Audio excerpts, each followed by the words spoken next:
नमस्कार दोस्तों, आज के हमारे इस वीडियो में हम आपके लिए करवा चौथ व्रत की संपूर्ण कथा लेकर आए हैं। बहुत समय पहले की बात है। किसी साहूकार के 7 बेटे थे और उनकी एक बहन करवा थी।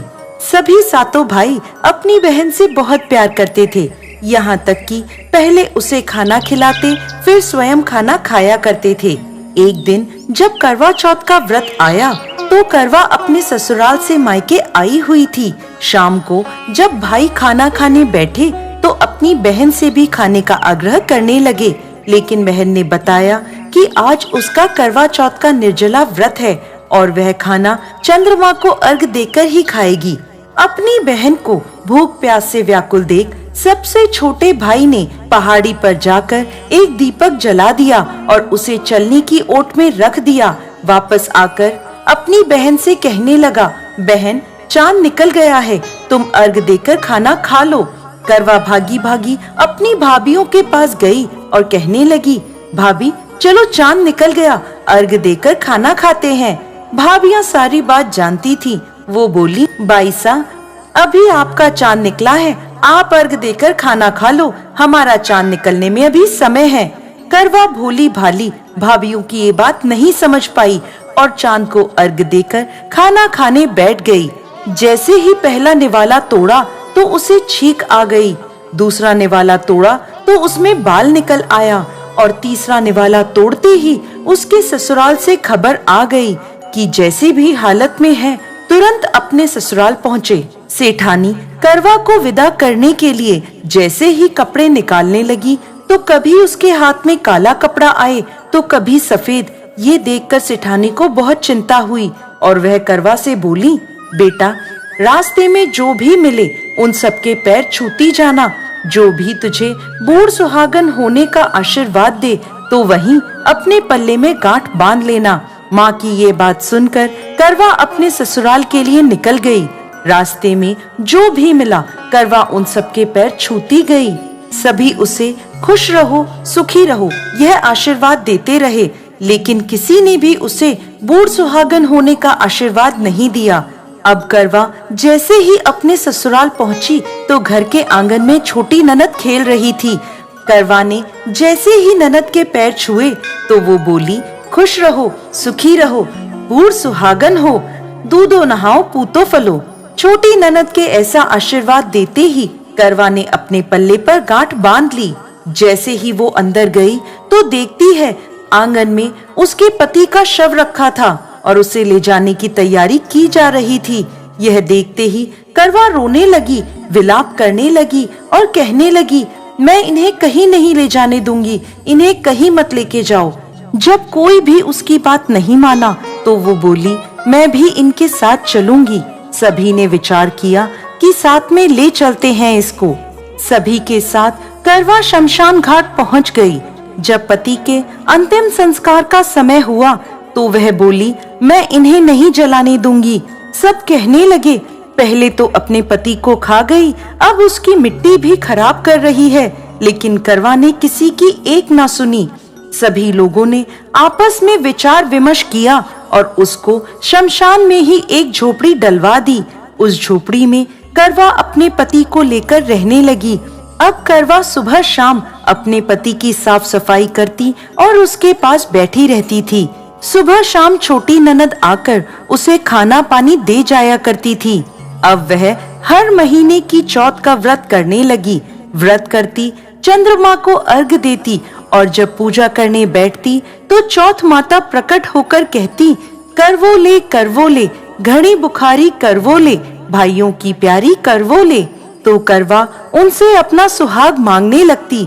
हर महीने की चौथ माता उससे कहती, तेरा सुहाग हमने नहीं, सबसे बड़ी चौथ माता ने लिया है, उनसे अपना सुहाग मांगना।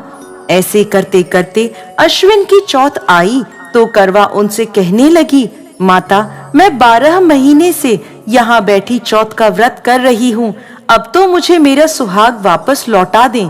तब अश्विन की चौथ माता करवा से कहने लगी, तेरा सुहाग हम नहीं लौटा सकते, तुझसे बड़ी कार्तिक की चौथ माता नाराज हैं। यदि तू अपने पति के प्राण वापस चाहती है तो उनके पैर पकड़ लेना और उनके पैर छोड़ना मत। 16 श्रृंगार का सारा सामान तैयार रखना। ऐसा कहकर चौथ माता अंतर्ध्यान हो गईं। जब कार्तिक की बड़ी चौथ आई तो करवा ने अपनी छोटी ननद से 16 श्रृंगार का सुहाग का सारा सामान मंगवाया। जब ननद ने जाकर माँ को यह बात बताई तो सास बोली, पागल हो गई है, जो मांगती है दे आओ।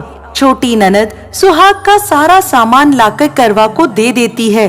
अब वह करवा चौथ का व्रत रखती है, चंद्रमा को अर्घ देती है और जैसे ही जोत करी तो चौथ माता उसके सामने प्रकट हुई और कहने लगी, करवो ले, घनी बुखारी करवो ले, 7 भाइयों की प्यारी करवो ले, दिन में चांद उगाने वाली करवो ले। तब उसने उनके पैर पकड़ लिए और बोली, माँ मेरा सुहाग मुझे वापस लौटाओ। ये सुन चौथ माता बोली, अरे तू तो बहुत भूखी है, 7 भाइयों की प्यारी है, तुझे सुहाग का क्या काम। तो करवा कहने लगी, नहीं माता, मुझसे बहुत बड़ा पाप हो गया, मेरे सुहाग को मुझे वापस लौटा दो माता। मैं आपके पैर तब तक नहीं छोड़ूंगी जब तक आप मेरा सुहाग मुझे वापस नहीं लौटाती। यह सुनकर चौथ माता ने करवा से एक एक कर सुहाग का सारा सामान मांगा और करवा उन्हें सारा सुहाग का सामान एक एक कर देती गई। तब चौथ माता उससे कहने लगी, तुझे जरूर व्रत करने की सारी विधि सब बात कोई समझा के गया है। तो करवा कहने लगी, माता मुझे तो हालात ने सब कुछ समझा दिया है, आप बस मेरा सुहाग मुझे वापस लौटा दें। तब चौथ माता ने अपनी आंखों से काजल निकाला, उंगलियों से मेहंदी और मांग से सिंदूर निकालकर उसे करवे में घोल दिया और उस जल से उसके पति को छींटा लगाया। छींटा लगते ही उसका पति जीवित हो गया। जाते जाते चौथ माता उसकी झोपड़ी पर लात मार गई, जिससे उसकी झोपड़ी महल में बदल गई। करवा के सब सुख आनंद हो गया। शाम को जब छोटी ननद भाभी के लिए खाना लेकर आई तो देखती है कि भाभी की झोपड़ी तो कहीं है ही नहीं, उसकी जगह एक बड़ा सा महल खड़ा है। उधर करवा खिड़की में बैठी छोटी ननद के आने की प्रतीक्षा कर रही थी। छोटी ननद को आता देख करवा दौड़ी दौड़ी उसके पास गई और कहने लगी, देखो बाईसा, आपका भाई जीवित हो गया। घर जाओ और माताजी से कहो कि गाजे बाजे के साथ हमें लेने आए। छोटी ननद दौड़ी दौड़ी माँ के पास गई और कहने लगी, माँ भाई जीवित हो गया। माँ कहने लगी, अब तक तो वो भाभी ही थी, अब तेरा भी उसके साथ साथ दिमाग खराब हो गया है। तो वह बोली, नहीं माँ, मैंने अपनी आँखों से देखा है, भाई जीवित हो गया है। ये सुन माँ और बेटी दोनों गाजे बाजे के साथ अपने बेटे और बहू के पास पहुँचे। बेटे को जीवित देख सास बहू के पैर छूने लगी और बहू सास के पैर छूने लगी और कहने लगी, माताजी देखो आपका बेटा जीवित हो गया। तो सास बोली, बहू मेरा बेटा नहीं, तेरा पति जीवित हो गया। मैंने तो साल भर पहले ही इसका अंतिम संस्कार कर दिया था, ये तो तेरे भाग्य से वापस आया है। हे चौथ माता, जैसी पहले साहूकार की बेटी के साथ करी वैसी किसी के साथ मत करना, और बाद में जैसे करवा के पति को लंबी आयु दी वैसे ही इस कथा को कहने वाले, सुनने वाले और हुंकारा भरने वाले सब पर कृपा करना। जय चौथ माता। आप सभी को करवा चौथ की ढेर सारी बधाइयाँ। जय करवा चौथ माता।